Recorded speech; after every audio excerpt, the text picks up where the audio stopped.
Hello guys, हमने एक बहुत ही धांसू पीसी बिल्ड किया है जिसमें क्या क्या लगाएंगे, जैसे कि i5 13600K, उसके साथ में आपके लिए Z690 plus DDR4 motherboard, 16GB की 4 रैम है, टोटल 64GB CL16 के साथ में।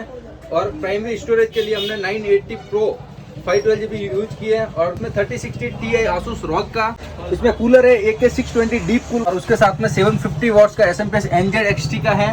और गाइज इसकी जो टोटल कॉस्ट है वो है 1,75,000। और इसके साथ एक और आइटम है, वो भी जो नीचे गोडाउन में पड़ी है, वो है सैमसंग की G5 मॉनिटर।